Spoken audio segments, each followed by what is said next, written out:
Most of the time, the trip from the car to the front door is just a gap in your day. It is a transitional moment, a gray box of time where you are neither at work nor at home, neither here nor there. You are just moving through the cold air, head down, keys jingling in your pocket, thinking about nothing more dangerous than what you might eat for dinner or whether you remembered to record the show. It is the most mundane sequence of movements in a human life. You pull the handle, you step out, you walk. You do not look up at the sky, and you certainly do not look back into the darkness behind you. That is what I told myself, anyway. It started on a Tuesday. Or maybe it was a Wednesday. The days have a way of blurring together when you work late, when the fluorescent lights of the office buzz in your ears long after you have clocked out. I parked under the street lamp, the one that flickers every few minutes, like a dying heartbeat, and killed the engine. The silence that rushed in was heavy. It was that specific kind of suburban silence that feels manufactured, like the neighborhood is holding its breath. I got out. The air was biting, nipping at the exposed skin of my neck. I locked the car with the chirp of the remote, a sound that usually feels like a safety net. But that night, for just a second, the delay felt longer. I pressed the button again. Nothing happened for a heartbeat, then the lights flashed. I didn't think much of it. Batteries die. Circuits get cold. I shoved my hands into my coat pockets and hunched my shoulders against the wind, starting the walk up the driveway. The driveway is long, paved with cracked asphalt that splits through the weeds in the summer. In the winter, the dead leaves skitter across the blacktop, sounding like footsteps. Asterisk scritch. Scratch asterisk IAVE lived here for 3 years. I know the sound of those leaves. I know the way the old oak tree in the neighbor's yard groans when the wind picks up. I know the rhythm of this place. But about halfway to the porch, the rhythm broke. It was a sound that didn't belong. A wet, heavy sound, like a shoe lifting off mud, but there is no mud on the driveway. There hasn't been rain for a week. I stopped walking. The sudden stillness felt louder than the wind had. I stood there, listening to the blood pumping in my ears, waiting for a car to pass on the main road to justify the noise. No car came. I turned my head, just a fraction, glancing over my left shoulder. The darkness behind the house was absolute. The street lamp only reached so far. It cast a long, distorted shadow of myself in the car, but beyond that cone of yellow light, there was only a wall of black. It looked solid, like the world simply ended 10 feet behind me. "You are retired," I whispered to myself. It was a mantra. A reassurance. You are overworked. Go inside. I turned back to the front door. I fitted the key into the lock. The metal was freezing against my palm. I turned it. The deadbolt slid back with a heavy thunk that vibrated up my arm. I pushed the door open and stepped into the hallway, closing the world out behind me. I locked the door. I checked the deadbolt. I checked the handle. I even flipped the small brass latch above the knob, a useless addition that makes a terrible noise if anyone tries to force it. Then I stood in the hallway, breathing in the smell of lemon cleaner and old dust, and felt the safety settle back into my bones. That was the first night. The next night, I parked in the same spot. The street lamp flickered once, twice before settling into a steady, sickly yellow hum. I got out, and the air was still, motionless.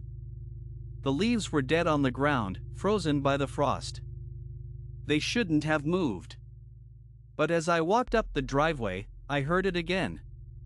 Asterisk scuff. Draggy asterisk. It was closer this time. It wasn't the wind. It sounded deliberate. It sounded like something trying to be quiet, but failing because of its own weight. I didn't stop this time. I didn't look back. My heart hammered against my ribs, a frantic bird trapped in a cage, but I kept my pace steady. I didn't want to let it know that I heard. I didn't want to acknowledge it. That is the rule, isn't it? If you don't acknowledge the monster, it can't hurt you. Theta is what we tell children to make them feel safe, but we forget it when we grow up. We forget that the dark only has power if you engage with it. I reached the porch. I scrambled with the keys, my fingers fumbling, the metal jingling too loudly. I could feel the space behind me widening, the distance shrinking. I pushed the door open, practically fell inside, and slammed it. Thud. I stood with my back against the wood, my chest heaving. I waited. I listened through the wood. Silence. I turned on the hallway light. I checked the locks. I went to the window and looked out through the blinds. The driveway was empty. The street was empty. The oak tree stood still. There was nothing there. You need sleep, I said again. But this time, the voice didn't sound like mine. It sounded like a lie. On the third night, I took precautions. I left work early. I drove home fast. I didn't listen to the radio, I just listened to the engine. When I pulled into the driveway, the sun was just beginning to set, that bruised purple color of twilight. There was still light. It wasn't dark yet. I felt foolish for my fear the night before. Fear is a poison, it makes you see monsters in the pattern of the carpet. I got out. The air was crisp, not yet cold. I walked confidently up the driveway, my keys already in my hand. I was safe. I was rational. And then the motion sensor light over the garage didn't turn on.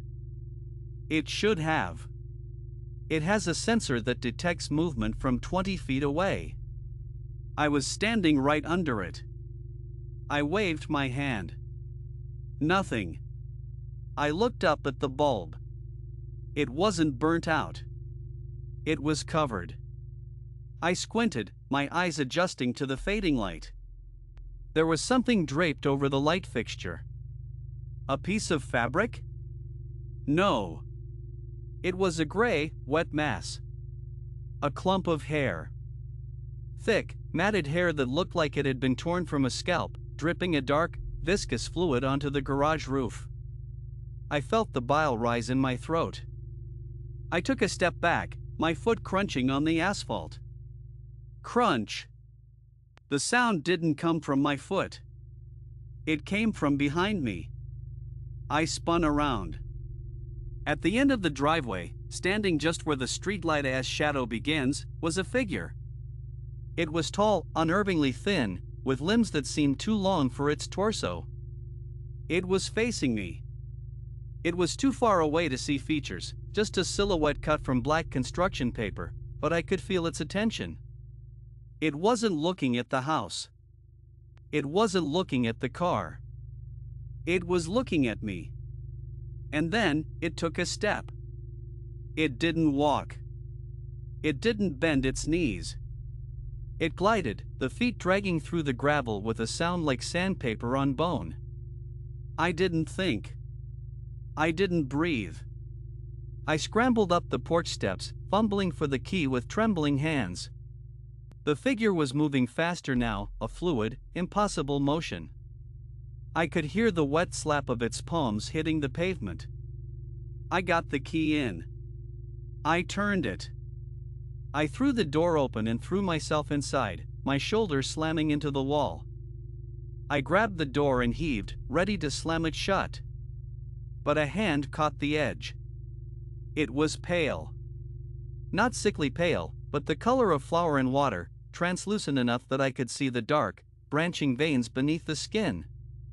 The fingers were long, with too many joints. They curled over the bottom of the door.